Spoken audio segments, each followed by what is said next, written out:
जय श्री श्याम बच्चों, कैसे हैं आप सब। Welcome to grooming education academy. Class 11th में कॉमर्स ले तो ली, पर इस अकाउंटेंसी नाम के सब्जेक्ट से आपको डर लग रहा है ना। डरने की जरूरत बिल्कुल भी नहीं है, बहुत ईजी है, बिलीव मी। और at the end of the video आप भी कहोगे कि हाँ मैम बहुत ईजी है। ठीक है, अकाउंटेंसी मुश्किल नहीं है, पढ़ने का तरीका होता है, थोड़ा सा पेशेंस लगता है, कंसिस्टेंसी लगती है। ठीक है, तो आज मैं आपको बताऊंगी कि अकाउंट्स को कैसे पढ़ना है। क्या स्टार्ट पहले हम बात करेंगे कि आपके माइंड में क्या चलता रहता है अकाउंट्स को लेके, और उसके बाद उसे रिजॉल्व कैसे करना है वो भी मैं आपको बताऊंगी। ठीक है, आ जाओ। ये सुना है ना आपने मीम्स अकाउंट्स के बारे में, अरे बैलेंस शीट मैच करके तो देख, नर्वस सिस्टम मिल जाएगा, बैलेंस शीट मैच होना जिंदगी की सबसे बड़ी खुशी होती है। ये सुन के आपको टेंशन हो रही है, पहली बात तो इनको अवॉइड करना है। ऐसा कुछ भी नहीं होता है, मीम सिर्फ एंटरटेनमेंट के लिए होते हैं, जरूरी नहीं उनमें हमेशा सच्चाई हो, पर एक मीम है जिसमें सच्चाई है। अगर आपने अकाउंट्स को इग्नोर किया है क्लास 11th में, तो अकाउंट्स आपको इग्नोर करेगी क्लास 12th में, ऐसा आपने सुना है और ये बिल्कुल सच है। ठीक है, तो क्लास 11th में अकाउंट्स को इग्नोर नहीं करना है, वरना मेरा फंडा तो ये कहता है कि अकाउंट्स फिर आपको पूरी जिंदगी इग्नोर करने वाली है। ठीक है, please consider it as ABCD of your professional life. अगर अपनी प्रोफेशनल लाइफ में सक्सीड करना चाहते हो, हमेशा कॉन्फिडेंट रहना चाहते हो, कोई भी कुछ बात कर रहा है, डिस्कशन कर रहा है, आपसे कुछ पूछ रहा है, आप कॉन्फिडेंटली आंसर करना चाहते हो, तो 11th की बेसिक्स क्लियर होना बहुत ज़रूरी है। ठीक है जी, क्लियर। चलिए, 3 बातें अकाउंट्स के लिए बहुत ज़रूरी हैं, इसको नोट करेंगे आप। 3 C's are very important for accounts. ठीक, सबसे पहली चीज़ कॉन्सेप्ट क्लैरिटी, इसमें कोई कॉम्प्रोमाइज़ हो ही नहीं सकता। एक कॉन्सेप्ट की मार्किंग एग्जाम में 1 नंबर की है, चाहे 10 नंबर की है, आपको उसे इक्वली इंपॉर्टेंस देनी है, क्योंकि आपके लाइफ में वो आपको क्या कॉस्ट कर रहा है आपको नहीं पता। एक छोटा सा एग्जाम्पल है, difference between capital and revenue expenditure. 1 number का या मैक्सिमम 2 नंबर का आएगा, पर कि रियल लाइफ में क्या वैल्यू है, ये आप जब प्रैक्टिकली उसको पढ़ोगे तब समझ में आएगी कि उसको अगर आपने ढंग से नहीं समझा तो कितने ब्लंडर्स हो सकते हैं रियल लाइफ अकाउंटिंग सिस्टम में, अकाउंटिंग एनवायरनमेंट में। जब आप प्रैक्टिकली उसको कर रहे होगे, इसका आइडिया आप अभी नहीं लगा सकते हो, समझ रहे हो। तो एग्जाम में क्या वेटेज है, मेरा फंडा तो यही है कि आप उस पर ना जाके कि ये तो कम वैल्यू का है तो इसको कम समझ लेते हैं, वो ज़्यादा वैल्यू का है उसको ज़्यादा समझ लेते हैं। अकाउंट्स में ऐसा नहीं करना है, और सब्जेक्ट्स में शायद आप कर सकते हो, स्पेशली अकाउंट्स में तो ऐसा बिल्कुल भी नहीं करना है। ठीक है, समझ में आया। उसके बाद हमेशा आपको क्यूरियस रहना है, अटेंटिव रहना है क्लास में।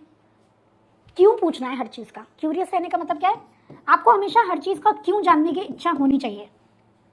ये डेबिट होता है क्यों, ये क्रेडिट होता है क्यों, ये डेबिट में ही आता है क्यों, ये एक्सपेंडिचर है क्यों, ये रेवेन्यू है क्यों, पूछो ना। कोई एक नया वर्ड आया है गुडविल, तो गुडविल डेबिट ही क्यों होता है, पूछो क्यों होता है। कोई भी चीज़ अगर मैं आपसे कह रही हूँ तो आप पूछो ना कि मैडम ऐसा क्यों है।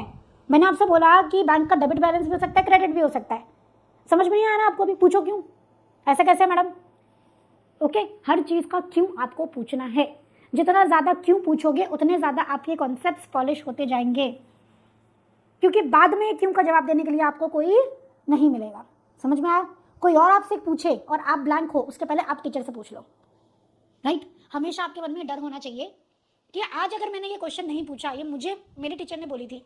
ठीक है, जब शुरू में हम क्वेश्चंस कम पूछते थे, कि अगर आज आपने अपने टीचर से ये बात नहीं पूछी, तो जब दुनिया आपसे ये बात पूछेगी तो आप क्या जवाब दोगे। इसलिए आपके मन में होना चाहिए। ठीक है, specially for accountancy, specially for accountancy. ठीक, उसके बाद consistency is the key. Daily के 2 घंटे की अकाउंट्स की प्रैक्टिस करनी है आपको, नो मैटर व्हाट। तबीयत ठीक नहीं है, कहना नहीं चाहिए मुझे, मतलब भगवान ना करे कभी ऐसा हो, बट अगर थोड़ा बहुत आपको लग रहा है कि और कुछ पढ़ने का मन नहीं है, 1 घंटा ये मेरे पास जो मैं पढ़ सकता हूँ, या कहीं जाना पड़ रहा है तो 1 घंटा ये मेरे पास मैं पढ़ सकता हूँ, अकाउंट्स पढ़ोगे उसमें। Preference should be always given to accountancy subject, pass सब में होना है, पर अकाउंटेंसी ऐसी चीज़ है ना बेटा कि आपके लिए नहीं है। ठीक है, अगर न्यू नहीं मतलब न्यू है, नहीं है नहीं न्यू है, तो आपने अगर उससे दूरी बनाई तो आप बहुत जल्दी उसे भूल जाओगे, क्योंकि वो ताज़ा आपके लिए एकदम नया नया सब्जेक्ट है। उसमें इंटरेस्ट डेवलप करने के लिए अकाउंट्स के साथ टाइम स्पेंड करने की ज़रूरत है, समझ रहे हो ना आप, बस वही। ठीक, चलिए मैम, मुझे ना ये स्लाइड पे मैं पर्सनली बात करूँगी। आप लोगों में से कुछ बच्चे ऐसे होंगे जिनके मन में ना थोड़ा सा इस समय डाउट आ रहा होगा कि मैं ही बेवकूफ़ हूँ क्या, बाकी सब पूरा समझ में आ रहा है। ठीक है, मेरे साथ होता था, मुझे ऐसा लगता था कि स्टार्टिंग में 11th के एकदम स्टार्टिंग में पहले 10-15 दिन ऐसा लगा कि मैं ही स्टूपिड हूँ, सबको तो समझ आ रहा है, सब तो हाँ करके गर्दन हिला रहे, मुझे समझ में नहीं आ रहा क्या। ठीक है, इट इज़ वेरी नॉर्मल, सबके साथ होता है। ठीक है, किसी को थोड़ा सा ज़्यादा टाइम लगता है अकाउंट समझने में, किसी को थोड़ा कम टाइम लगता है। और मुझे बाद में पता चला कि उन सब बच्चों ने अपनी एक्स्ट्रा क्लासेस लगवा रखी थी जिनको सब समझ में आ रहा था और गर्दन हिला रहे थे। ठीक है, और अकाउंट्स में एफर्ट क्या डालने होते हैं वो एफर्ट्स मैंने अभी तक डाल ही नहीं थे, तो मुझे कैसे समझ में आएगी चीज़ें।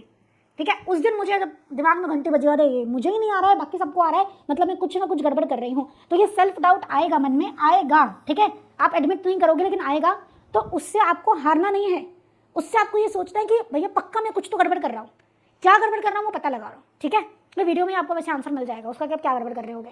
कुछ ना कुछ या तो आप कॉन्सेप्ट में लूज छोड़ रहे होगे, या आप अकाउंट्स में इंटरेस्ट नहीं अपना डेवलप कर रहे होगे, या प्रैक्टिस नहीं कर रहे होगे। वैसे तो इन तीनों में से कोई ना कोई रीज़न होगा, बट फिर भी सोचना कि क्या रीज़न है।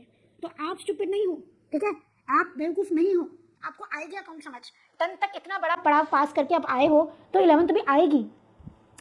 जिस बच्चे ने मैथ्स पढ़ ली ना 10th तक, उसके लिए 11th के अकाउंट्स बहुत ईजी है, अगर वो कंसिस्टेंटली कॉन्सेप्चुअली क्यूरोसिटी से उसको पढ़े तो। ठीक है ना, चलिए आगे चलते हैं।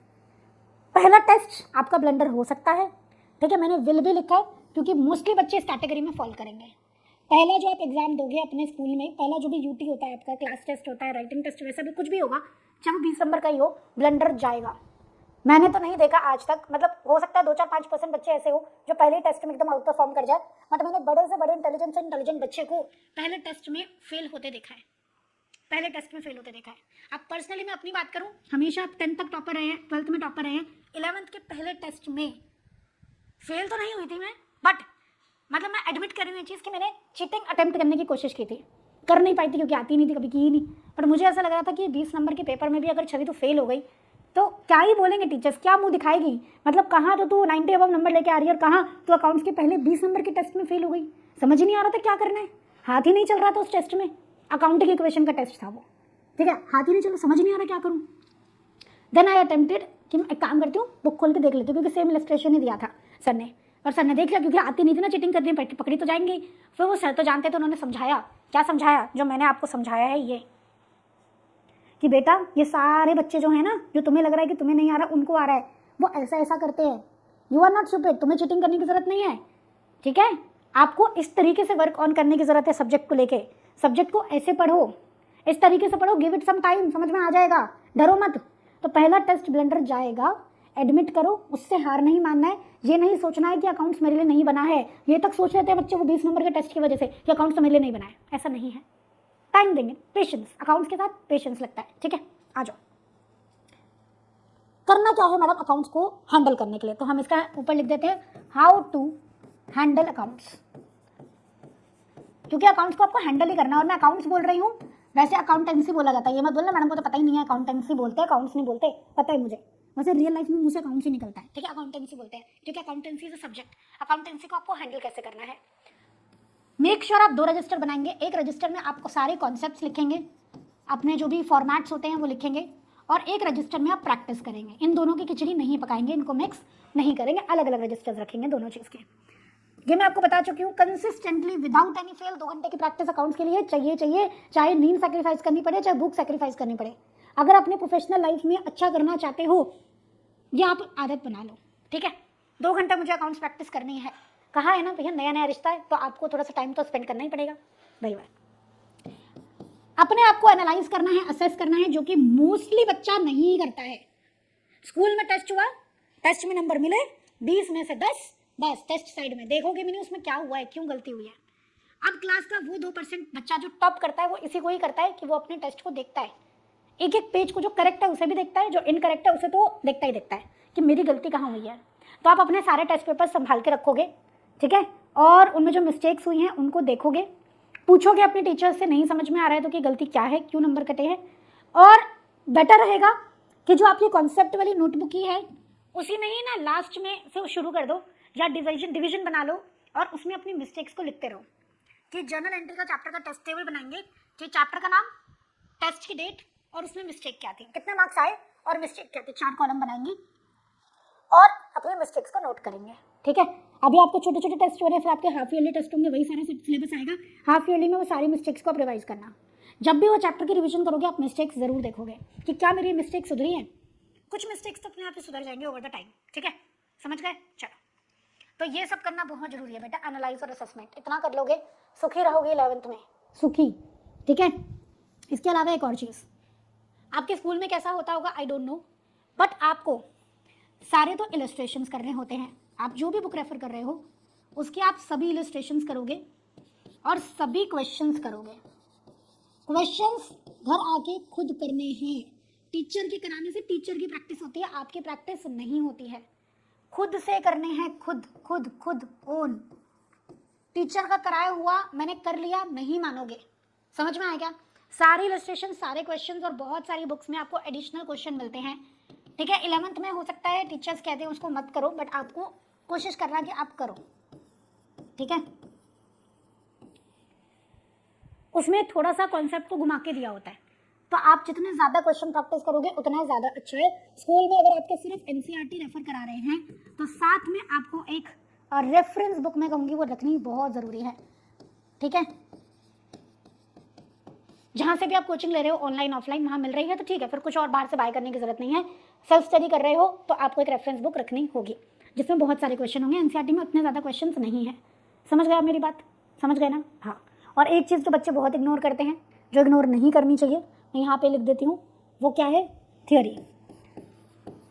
थ्योरी के मार्क्स कितने ही आए, टीचर बोले थ्योरी की नहीं आएगी एग्जाम में, पर आपको एटलीस्ट रीडिंग ज़रूर लेनी है।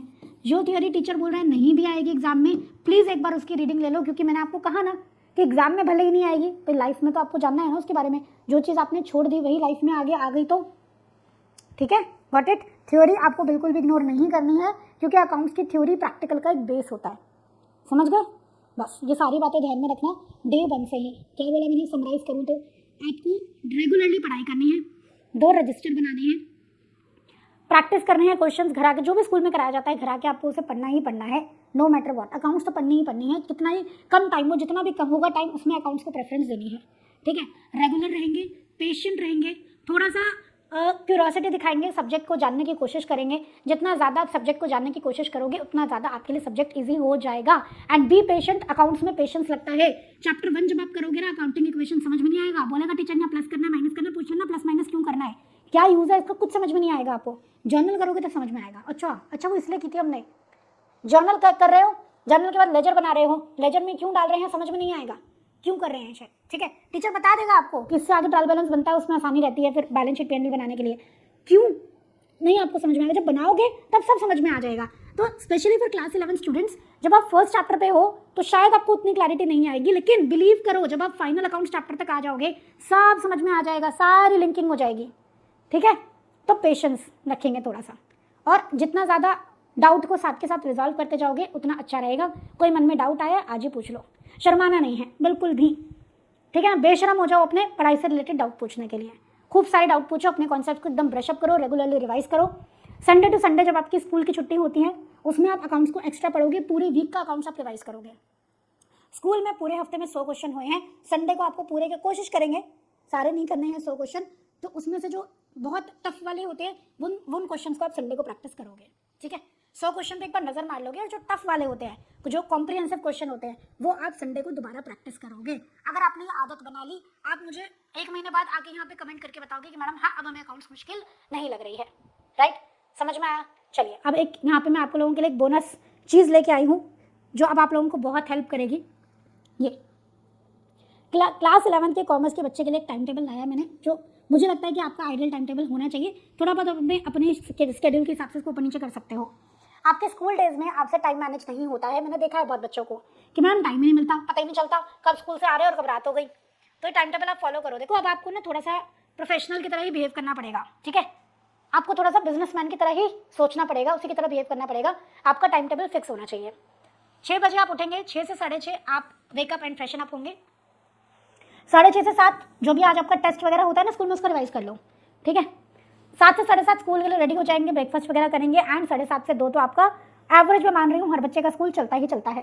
ठीक, स्कूल से आएंगे, लंच करेंगे, रिलैक्स होंगे 2:30 बजे तक। 2:30 से 4 आपकी मर्जी है, आपको सोना है सो जाएंगे, एंटरटेनमेंट तो एंटरटेनमेंट। मेरे हिसाब से इस टाइम पे थोड़ा टाइम सो जाओ, आधा घंटे आप रेस्ट करो, माइंड को रिलैक्स करो, और उसके बाद थोड़ा सा टाइम आप अपने एंटरटेनमेंट के लिए निकाल सकते हो। भैया बच्चे ही हो तो जो भी आपको करना है इस टाइम में आप करोगे, क्योंकि उसके बाद जनरली अगर आप कोचिंग वगैरह ट्यूशन वगैरह ले रहे हो तो वो आपके 4 से 8 के बीच में रहती हैं। 4 से 8 के बीच में अगर कोचिंग या ट्यूशन है तो वो देखोगे आप, चाहे ऑनलाइन चाहे ऑफलाइन, और अगर नहीं है तो सेल्फ स्टडी करेंगे। 4 घंटे हैं आपके पास, आप 4 सब्जेक्ट यहाँ पे कवर कर सकते हो 1-1 घंटा पढ़ के। उसके बाद 8:30 से 9 आप डिनर करेंगे। 9 से 10 में आपका कोई अगर सब्जेक्ट छूट गया है, कोई होमवर्क है, कोई टेस्ट है, कुछ एक्स्ट्रा पढ़ना है, वो आप यहाँ पे कर लो। कुछ नहीं है पढ़ने के लिए, जो स्कूल में कराया वो रिवाइज कर लो।